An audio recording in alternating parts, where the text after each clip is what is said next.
This area for sure screams boss fight. What is that, dude? I don't even know. What am I supposed to do with these? Nah, f this, bro.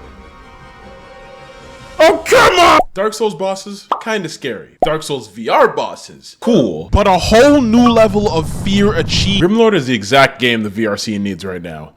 A fun and well-made Soulsborne game has come to life in the VR space. I warn, it is still in alpha. Oh, that was a straight edge. Oh my god. But nonetheless, it's a VR experience like no other in the scene right now. I was totally confused at first because I kept searching for Grimace, like the Grimace shake at McDonald's, which just resulted in...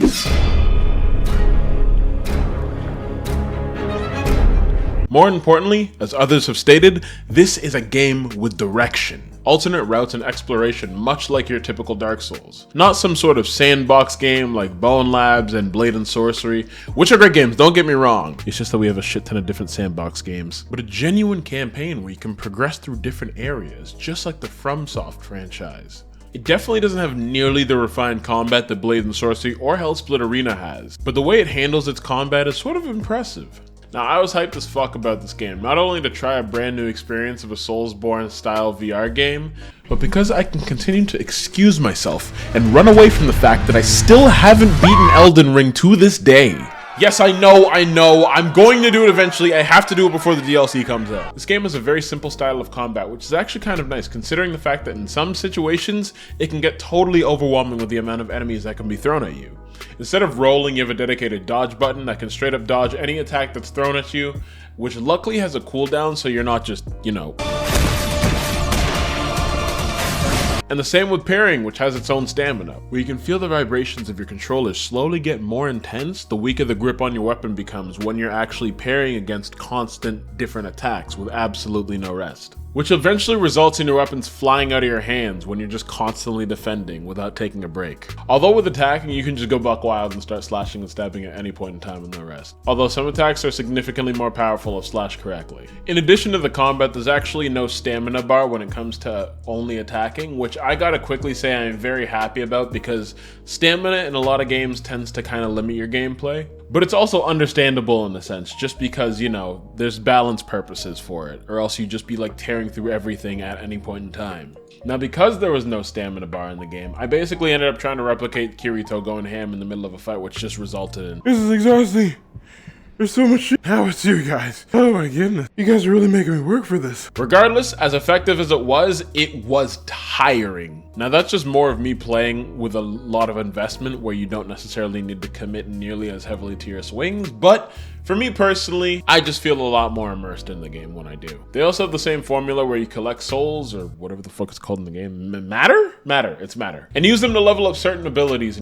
And your skill tree will help create weapons at the blacksmith of your choosing. They also have the same punishments where if you inevitably die, because it will happen in Soulsborne games, especially in VR, you drop all of your souls in the spot where you died and you have to collect them as per usual. There's roughly 3 classes, being the Archer, Knight, and Mage as of right now. Wearing each of their garments have different skills and buffs depending on the type of playthrough that you're going to do, as well as having their own range of weapons as well. But the best part is you're not restricted to one class. Choose whatever the fuck you want, do whatever the fuck you want, when you want to.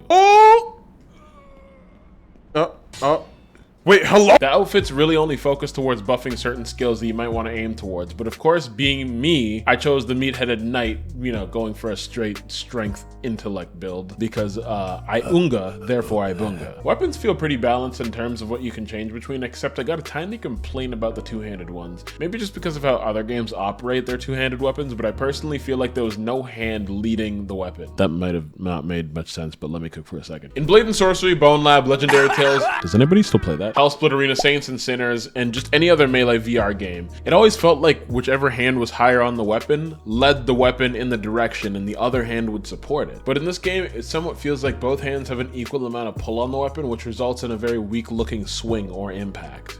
Or sometimes just barely even a swing at all. It just feels very off, weirdly enough. Originally, I was thinking maybe it was the input lag, which is obviously purposely put there to be able to scale for the weight of weapons. but Saints and Sinners has the same input lag, but still manages to make hits and impacts so fulfilling. Maybe it's a fucking skill issue, I don't know. Another thing that I'm hoping for in future updates is that enemies start to adapt to combat like they do in Blade and Sorcery. Just so it isn't a case of timing and waiting for the right time to strike, because things can get overwhelming sometimes, but after a certain amount of hours, I can start to see enemies becoming absolute light work after some experience. Because after like roughly 2 short hours, I just started to see the repetition in a lot of enemies' attacks and just be able to predict and know exactly when to block and where to stab, and just be able to just wipe the floor with every single enemy from there on out. Maybe that's something that will happen in due time with more enemy variations and newer levels, but we'll just have to wait and see. Although I do like the fact that enemies aren't completely locked onto you 99.9% of the time, and they can actually miss swings and like have their momentum kind of carry them one direction.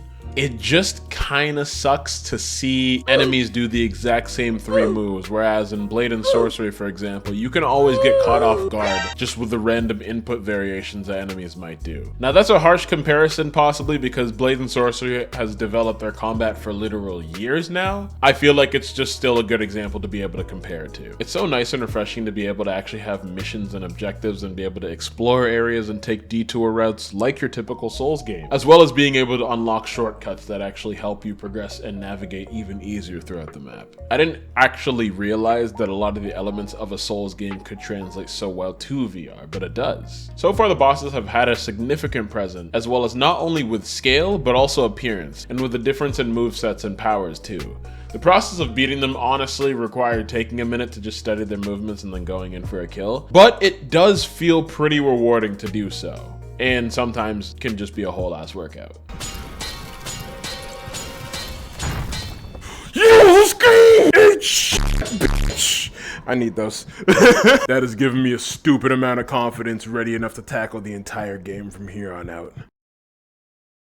It's also really cool to be able to choose all sorts of different weaponry and have a vast looking customization system where you can find the handles, guards, grips, all with different stats sprinkled all over the map. Which if then you bring back to the blacksmith, they can customize it in whichever way you seem fit or comfortable with. Is it really like Dark Souls where I could just totally cut off a quest line by attacking people?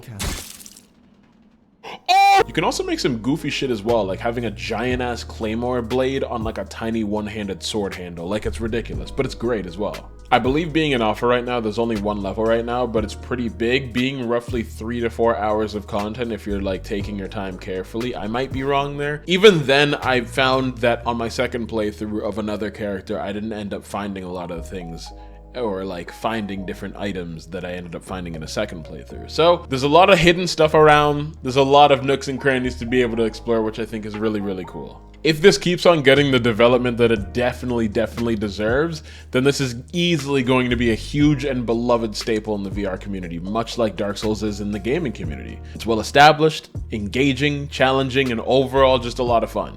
Overall, is it fun? Yes, very much so. Does it have a lot of potential? Also yes. Does it need a lot of work to reach that potential that it could ultimately become? Fuck yes, it needs a lot of work, but it is still good.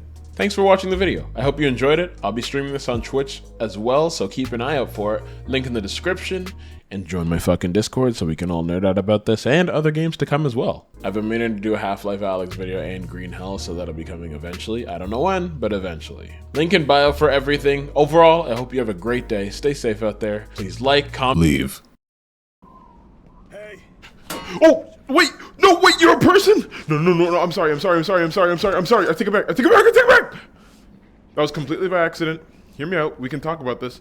There's a much more peaceful resolution as opposed to fighting like this. We don't have to do this.